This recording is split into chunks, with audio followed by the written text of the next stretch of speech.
Le Arnaud Guiranguyadère pour qu'il réponde aux questions de nos téléspectateurs. Arnaud, voici la première question pour vous. Elle nous vient de Jacques, qui n'est pas mon frère, mais enfin que j'aime bien quand même. Pour acheter mon prêt, je dois changer de banque. Frère Jacques, Lily, c'est ça la vanne. Oui, il n'a pas compris, c'est pour ça que j'ai éclairé Lily. Voilà.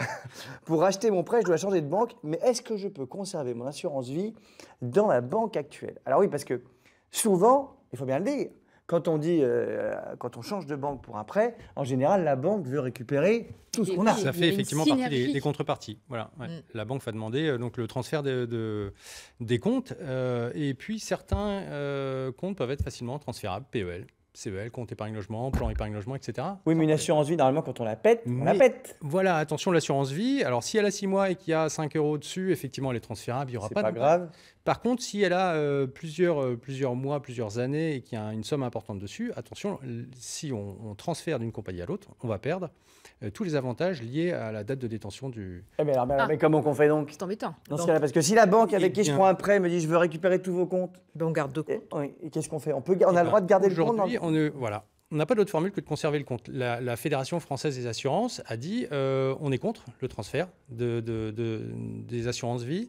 Les associations d'épargnants, évidemment, sont pour la mobilité, mais aujourd'hui, c'est Bercy qui doit trancher.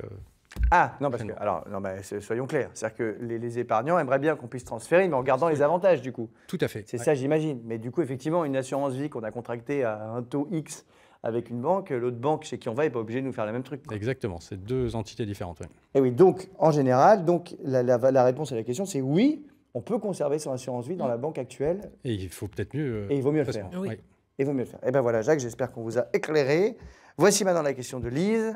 Lise, qui travaille uniquement en intérim, elle se demande si une banque sera d'accord pour faire un prêt immobilier. Mais ça, c'est une très bonne question. Eh oui.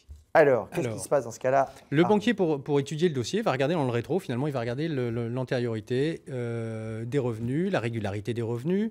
Donc, l'intérim peut faire peur, sauf des personnes qui ont un intérim choisi, c'est-à-dire qu'ils travaillent en intérim depuis des années. Il y a des gens qui travaillent en intérim depuis 5-6 ans. Dans ces cas-là, ça vaut le coup. Évidemment, la banque va faire confiance, comme un CDI, il va considérer que c'est un contrat à durée indéterminée.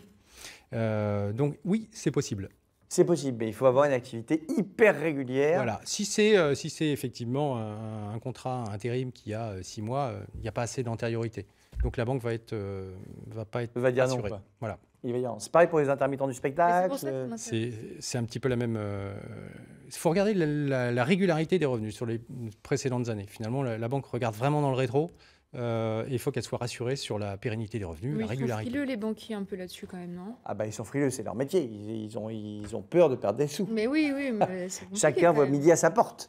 Jeanne, on a toujours envie d'avoir un prêt, et puis le banquier se dit je fais un prêt, si je me dis que tout est possible et que je vais récupérer mes sous tous les mois, c'est ça? C'est ça. Hein, c'est pas non plus du mécénat. Absolument. Comme on dit. C'est logique. Il faut comprendre les points de vue de tout le monde, Jeanne. Mais je les entends complètement. Voilà, j'essaie de mettre à la place de tout le monde.